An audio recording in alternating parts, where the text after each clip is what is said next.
Welcome back, I'm Tedward, and welcome back to my 2022 Honda Civic Si. I have put 13,000 miles on this car since March. It's now December, and as many of you know, I am buying a Honda Civic Type R. But that does not mean that I dislike this Si. In fact, I have a lot of items on my list that I will miss about this Civic Si. But I want to tell you about what it has been like to live with on a daily basis. How is the Civic Si as your sole mode of transportation, if not maybe your secondary car that does the heavy lifting? Because this is like the pickup truck of econo cars. It's so usable, and I find myself choosing these keys even over my M5 on a very regular basis. Now, 2022 brought us a slew of high gas prices, so that may have contributed to that because the fuel economy in this car is absurdly good. So first, let's take a little walk around. We'll lower the window just so I don't end up in some silly situation where the car decides to lock itself. It has never done that, but you know, there's a first time for everything, and of course it'll be on camera. So my car, it's beeping at me because I have the key in my pocket.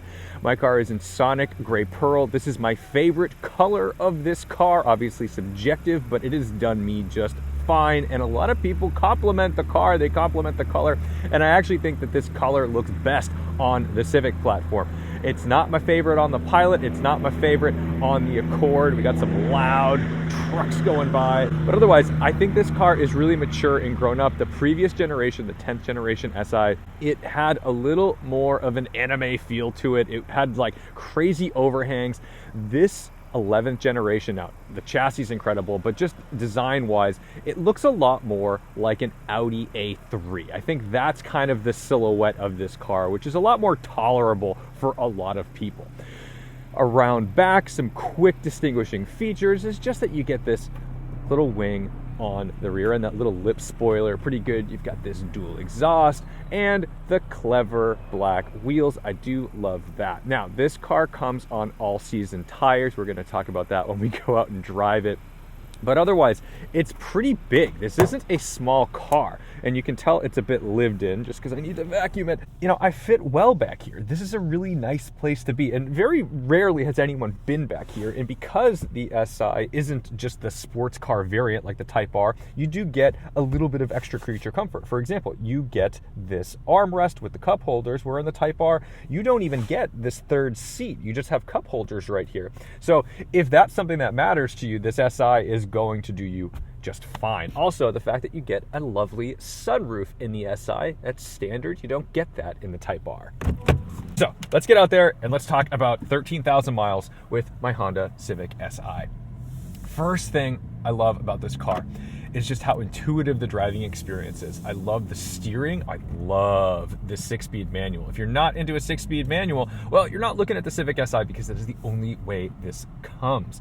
And I think that was a wise choice on Honda's part because the Civic Si is the sporty thing in the American market.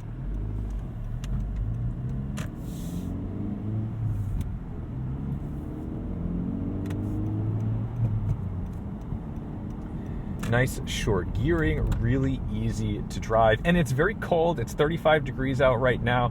What I'm not getting is a big nightmare through my first, second, and third shifts. That is something that does happen in a lot of cars, and this shifter does a great job of smoothing things out, being really like rifleable to action, but not difficult to find your gates. So the livability of this 6-speed has been just outrageously good. And when we're talking about livability, we're not just talking about performance, we're talking about comfort. So this suspension is certainly firmer than the standard Civic, but it's not too firm. They struck a really nice balance, and this is a static suspension. In the Integra, which is essentially a gussied up Si that costs a bit more money, you do have the option for the adjustable and adaptive dampers. This does not have that.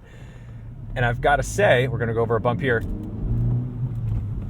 Yes, it is rigid, but not crashy. I have never bottomed out a strut on this car. I've driven it in some ugly New England roads. I've hit potholes, and even on these 18-inch wheels, I have not blown a tire, which I gotta say, almost a little bit of a bummer because I bought a wheel and tire package and I was, hoping to get my money's worth, but so far, so good on that front. And then the seats. these seats, while being pretty stylish, I like the red, they are so simple, and I think a lot of people got into this car or looked at this car and said they're manual seats with no lumbar adjustability. They basically just go up and down, forward and backward, and tilt. End of list. Honda knows seats. Honda should just be making office chairs for people, because these are like some of the best seats I've ever sat in. And somehow, we got a wide truck here, we don't want to go off the road. Somehow, they've made the Type R seats even sportier and more comfortable. So I have to just give serious kudos to Honda for paying attention to like the shape of a human body and making this a comfortable seat, and making it a comfortable seat across the spectrum of a lot of different body shapes. I'm kind of a regular height, skinny dude, and I still have nice side bolsters. I've had some much taller, much shorter, much larger friends sit in these seats, and everybody agrees this is really comfortable. And we've gone on long trips. We've spent hours and hours and hours in these seats, and no one's ever complaining. Now, I can't say the same for the rears. They are comfortable when I've sat back there, but I have not taken anyone on any long trips back there. So I am not so sure about that. But maybe we'll find out in the next week before this car goes for trade.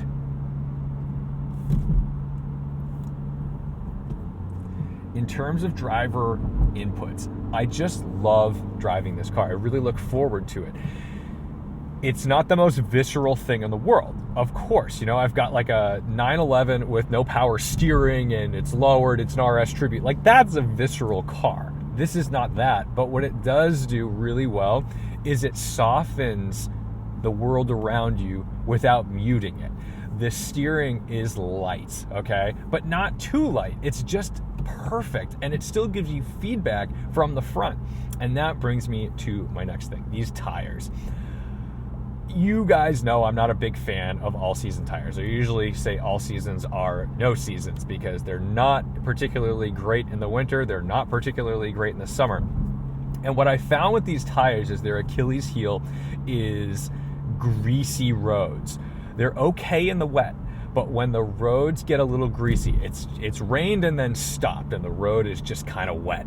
That's where these tires scare me a little bit. My only sort of pucker moment I've ever had in this car was on an off ramp. It was a tight bend, and I got into the steering, and as I was making that input, I could already tell, because the steering is pretty communicative, I could already tell that I was about to run into something, and I had a little understeer moment. Now, it wasn't like I went off the road. I maybe lost 1.5 feet or 2 feet of my line, so it wasn't catastrophic, but it didn't feel good, because when you make an input and the car doesn't respond, and it's something that you weren't really predicting at that moment, that's a frightening event. So I didn't love that.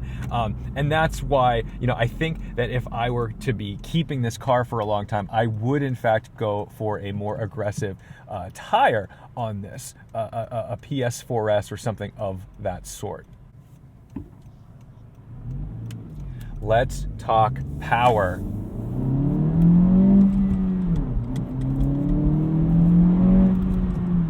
It's not fast. Straight up, it's not fast. You've seen every drag race in the world. You've seen every car reviewer poke fun at the fact that you need to really plan passes in the car, and they're not wrong. However, it still has a reasonable amount of torque. This car gets out of the hole just fine, and that limited slip differential allows it to hook up. So despite not having a whole lot of power, it uses its torque wisely. So you can rock it out of the hole with good grip. And I love the way this thing actually behaves in the wet, because this Honda traction control system allows for quite an alarming amount of slip, but in a good way. It gives you that wheel spin rather than cutting power, so it does drag you along really well. So for a front-wheel drive car, for an econo car, I think this has more power than it necessarily needs to, but less power for those who are looking for like a true, you know, sporty experience. It's just that this car is more about chassis than it is power. It does, however, put that power down really well with this limited slip differential. And that's the real magic of the Civic Si, because if you wanted some luxury features like heated seats or things like that, you could get a Civic Sport Touring or, you know, higher trim model of the non-SI variant, and that would give you the leather seats and all that stuff. But frankly, I prefer these seats, and I'm willing to sacrifice the creature comforts, especially for that diff. That diff, to me, that's a selling point. That's everything this car has to offer in my eyes. The other side of the power complaint. Well, guess what? A 1.5 liter turbo is pretty dang efficient. And over the summer, gas prices were at like $5 per gallon. It was a little brutal, higher even. And the fact that I can be out, we've just been cruising around back roads. We're getting 31.1 miles per gallon already.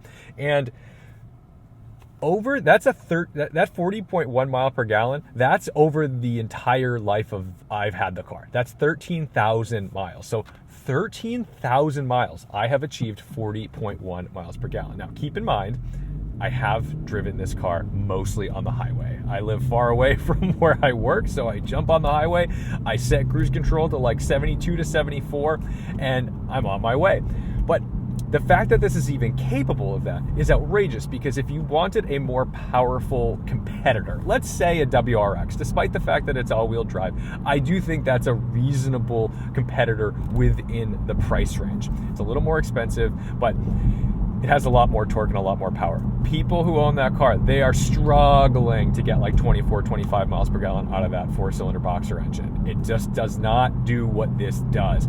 And in those moments where they're getting on the highway or they're having some fun on a back road, or, you know, potentially an occasional track day if that's what they're doing, I get it. That power is invaluable. But of the 13,000 miles I've driven this car, most of it has been on a highway. Most of it has been fairly boring. And I love that I can fill this car with 11 gallons of gas and get a nearly 450 mile range out of it. It has made this car unbelievably convenient on road trips, incredibly cheap to run. And I have to say, it's just something that I didn't know I valued as much as I did. And I don't want to drive an electric car. I don't want to drive necessarily a plug-in hybrid, because the complexity is there, they're heavier, and oftentimes those cars are a bit boring. And the fact that I can have a car that achieves this kind of fuel economy and isn't a Honda Fit, it's like a normal size, appropriate car for an adult person. No offense to the Fit, I do really love the Fit. The Fit's really cool, but this just does things that really blow my mind. The auto rev matching system, phenomenal in this car. I leave it on. You may not do that. You may hang your masculinity on the fact that you are an expert heel-toed downshifter, and my hats are off to you. But as a daily driver, driving a manual is great. It gives you more control over the vehicle, but it can be kind of a pain. I've had a DCT for the last 6 years in my M3, and I did really value the convenience factor of that. But I do really love driving a manual. I think it's really engaging. It's just that if I'm in traffic and I'm kind of up and down the gears, which you are in this car because the gear ratios are fairly short, and you know, the power band isn't crazy long. You're going to be kind of going from second to third to fourth quite a bit if you're in like variable speed traffic. I love that I don't have to always be thinking about rev matching this car, and this car isn't the easiest to rev match. It's not hard, but this engine, it's not particularly sporty or revvy. This flywheel, it's not heavy, but I just don't always nail it. And I like the idea that I can just let the car do its thing and not shock the driveline ever. And that, to me, improves the longevity of the vehicle. In terms of creature comforts, the SI, I don't want to say it's barren, but it's pretty subdued. There's not a whole lot going on here. You don't have some, fancy display. You've got it half LCD. You don't get the full LCD display. It's really simple, but that's what I love about this car, because I really do love this infotainment center. A lot of people complain because on video they see just a tacked on iPad, but the touchscreen is excellent. It has a home button. It has a volume knob. I mean, it's silly that that's the stuff that we value in 2022, but it's true. And it has Apple CarPlay, and I can just very quickly go back to my podcast and everything and then say, ooh, what's my fuel economy, back to my trip, and there we go. Really simple stuff, and I've come to really appreciate that in this car. The other thing is that these HVAC controls could not be better. This one doesn't have dual zone climate control. Higher trim level Civics do, and the Type R does as well, but that's okay. But what you get is these, this is just plastic, but its fit and finish is fantastic. It feels good in the hand, makes a nice click, and it's very simple. It's automatic. You can put, your fan speed manually if you so choose, or you go back to auto. Great. AC button, mode, where do you want it pointed? There's no BS. You're not trying to fiddle with like some crazy iPad that, like Teslas, those iPads are so frustrating to try to adjust an air vent. Guess what? I can adjust the air vent right here without looking at anything, without taking my eyes off the road. And this car encourages you to keep your eye on the road for that reason. So let's talk about value. I think when this car came out, people looked at it and they said, like, well, it doesn't have heated seats, it doesn't have this, it doesn't have that. They got complaining about the things it doesn't have. But I look at those as compromises, not detractors, because a compromise to me is this car still costs under $30,000. Straight up. I mean, yes, there are dealer markups out there. I think if you wait a little bit into 2023, especially with the Type R coming along, you're going to be able to find more and more of these at or around MSRP. But because it costs that, it takes away your ability to complain about certain features it doesn't have. And that's where the Integra comes in, because the Integra does have those features. And for about $6,000 more than a Civic Si, you can get all the things that you wanted in your Si. And I understand people say, well, that's too expensive. It's $6,000. Well, I don't know that that's necessarily true, because if you were to like a la carte option those things into a Civic Si, if that was a possibility, I think you'd probably be higher. You get a better sound system, you get heated seats, you get better upholstery, you get heads-up display. There are just things that Integra has that would normally cost quite a bit more in another vehicle if you optioned those things, if you checked a bunch of boxes. I'm looking at you, Porsche. But what I really respect about this Civic is just that it gives you everything you need and nothing you don't. Do I care that it doesn't have heated seats? Kinda, but for the money, I can't really complain that much. And to be frank, this car heats up so quickly in the winter because it's just a little 1.5 liter. It's not like you're trying to heat up a 5 liter V8 and you're driving 5, 6, 7 miles before you get a breath of hot air through that HVAC system. This does a pretty good job of being warm on demand. And these seats, they aren't cold. If you sit in them for a couple minutes, the material is lovely and it does a good job of keeping your body warm and using your body heat to its advantage. So that's great. The other thing is this sound system, this Bose sound system. I really enjoy it. It is not the best. There is a better 3D audio, whatever that comes in the Integra that is better, but this is great. This does a great job. And again, for the money, it's hard to do better. So the other thing I just want to finish with in this video is that I have enjoyed getting in and driving this car every time I get in it. I never regret it. I have never looked at this car in a parking lot and thought, oh man, why did I buy that? I'm always excited to jump in and drive it because I love this gearbox. I love this chassis. I like the way it behaves. And I like hooking up to my Apple CarPlay and playing some music. Now, it doesn't have the wireless charging, but frankly, wireless charging is kind of slow, and it also makes your phone super duper hot. And that to me is annoying because then it slows my phone down. So I don't mind plugging it in. That's fine. It's just automatic. I can't express enough how great this car has been to me. And coming from an E92 M3, I know that sounds insane. You sold an M3 for a Civic Si. But the stress I have not felt that I used to feel in my BMW It's gone. Ooh, 8th Gen SI, very cool. It's gone. I get in this car and it functions. It starts every time. I never have to worry about a check engine light. Although I did have one time it had a little misfire, and I think it was just a fueling issue. I never saw it again. That never came back, and it never even left a code. So I can't really confirm what it was. But I never worry about the car. And that's something I had not lived with for a very long time. This was my first new car. It was my first non-German complicated nightmare in a very, very long time. And I just have to say, I have genuinely enjoyed the experience of owning this car, and that's why I'm buying another 11th generation Civic. I'm buying a Civic Type R because I want to go to the racetrack. This car, while you certainly could take it to a racetrack and have some fun with it, it's not really designed for that. Things I'm going to miss, this versus Type R, the fuel economy. 40 miles per gallon. The Type R with that 2-liter turbo is probably only going to eke out around 30 to 32. So I am going to lose in that regard.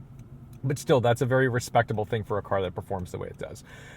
Overall, I can't recommend this car enough. And if you can get one at MSRP or maybe plus $2,000-$3,000, it's worth it. I think you're going to enjoy it. And as long as you're not a light-to-light racer, it's going to serve you just fine. And it's just utterly convenient and fun to drive. Thank you guys so much for watching, liking, commenting, and subscribing. Don't forget to respect the drive, and I'll see you in the next one. While the interior is incredibly simple, the materials are fairly cheap, but soft enough. There's not like rattly hard plastic in here. The touch points are fantastic. Obviously, the shifter you're interacting with a lot, but this steering wheel, this is nice leather. This is a nice leather steering wheel, and I really enjoy touching it every time I get in my car. It's great. It doesn't have that cheap plasticky feel like a base Subaru Impreza does. That is probably my least favorite wheel on the market.